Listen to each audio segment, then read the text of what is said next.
I'm an American. I just spent the last 3 years of my life in Russia during the special military operation. That would be Russia's military conflict with their neighbor. And in this video, I want to tell you my story of what life has been like living in Russia during these 3 years with all that's been going on in the world. So I was just a Florida businessman, successful, nice house, nice property, nice car, kids, wife, and all was well.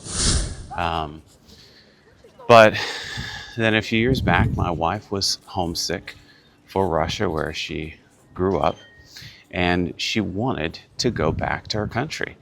I thought, well, I would never do that, but eventually changed my mind and thought, well, I'll be 50 soon. Why not have an adventure? Why not do something else? Everything seems relatively safe between the countries of Russia and America at that time. And so we sold everything and made plans. And to make it cheaper, we decided that we would buy plane tickets for February 2022 because the idea is it is wintertime, not a whole lot of people want to fly, right? So it was just an innocent decision. So everything's in motion, everything's sold, we're getting ready to go, and then there's stories in the news that military is amassing on the border between Russia and its neighbor. And I tell myself, well, it's fine. Nothing's going to happen. It'll be fine.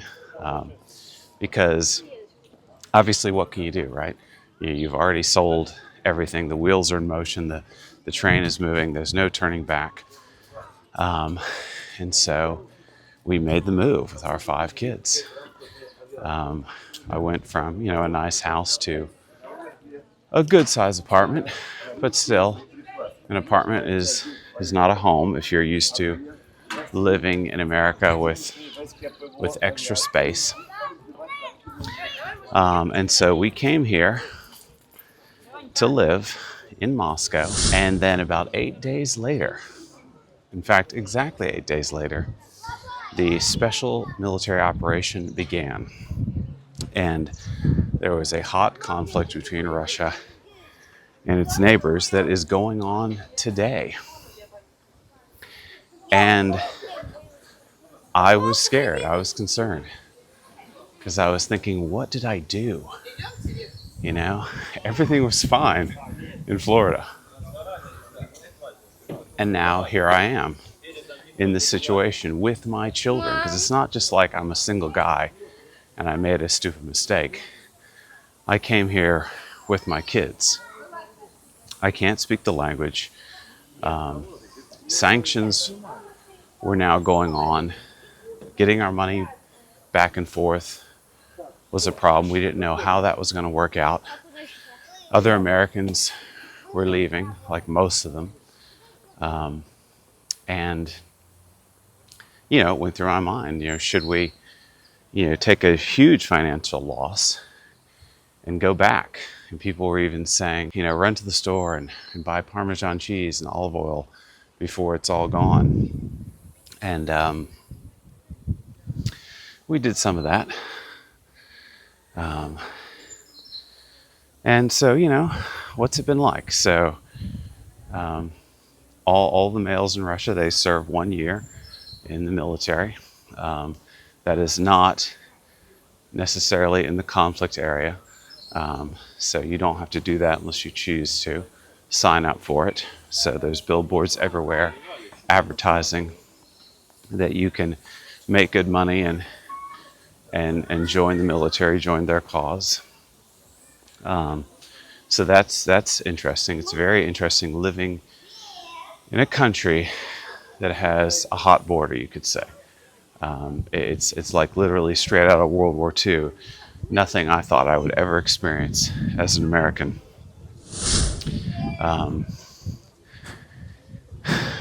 So, and if we stay here, You know, my sons, which I have many, they will all need to do their year of service as well.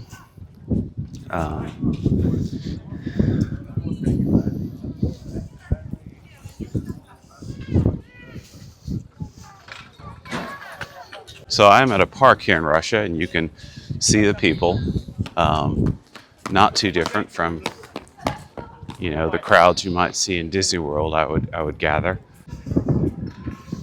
And Russian people, they are very reliable, I would say. You know, so that's a good thing. They might not be super friendly in your taste if you're an American, let's say, but they are very reliable. You know, it's kind of like living in a village where everyone takes care of everybody, and all the adults are not afraid to correct everyone else's children. So in that regard, it's good. You know, as a foreigner, it is tough not speaking the language. You know, you feel like a child sometimes because there's so much communication going on that you just are not a part of, that you just cannot understand.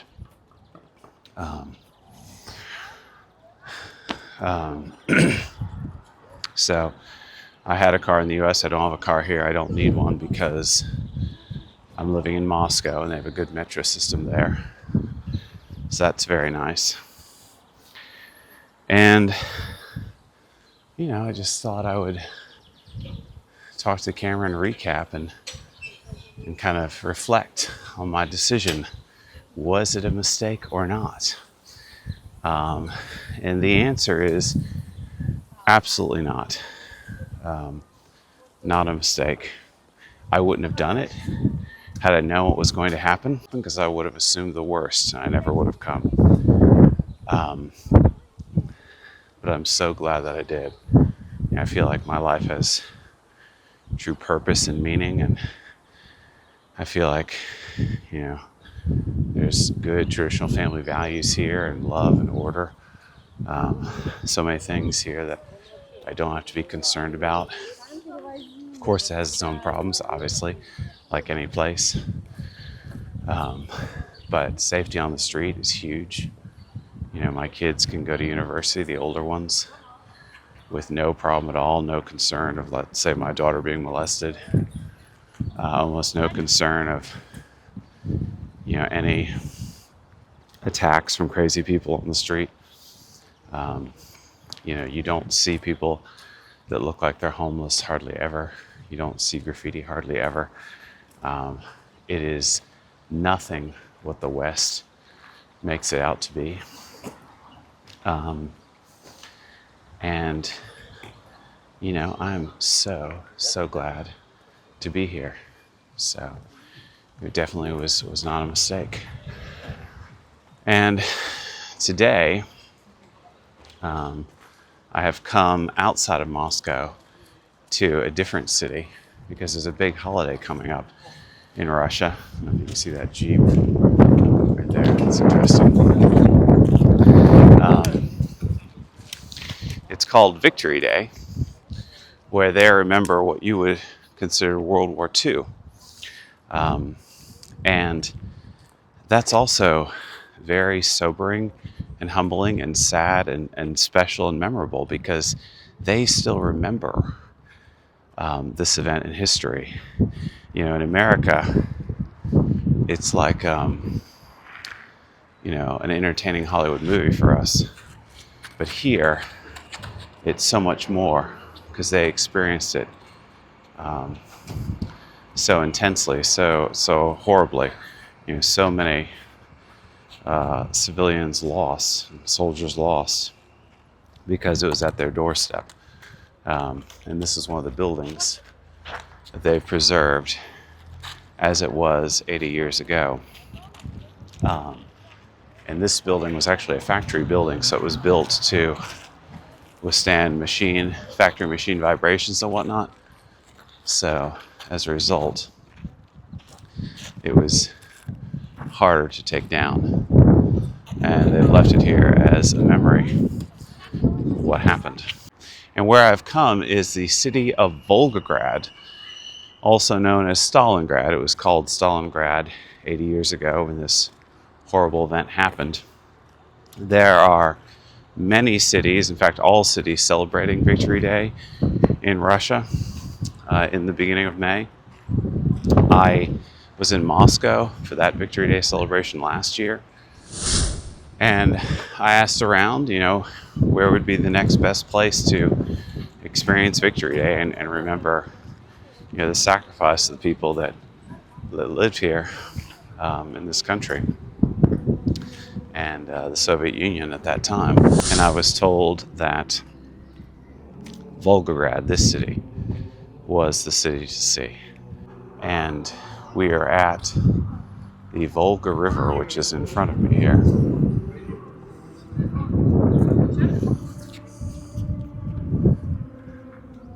And this is the river that they had to make sure the German-led army did not get control over. And so what I'm going to do now is explore the city and learn about something that I wasn't taught a whole lot in America.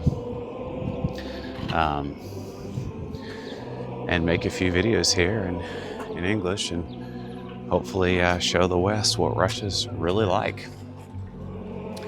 So if you haven't done already, like and subscribe. Support us so you can support the truth getting out. And share this with your friends. And more to come.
Знаешь, как им тяжело в сапогах ходить, Максим?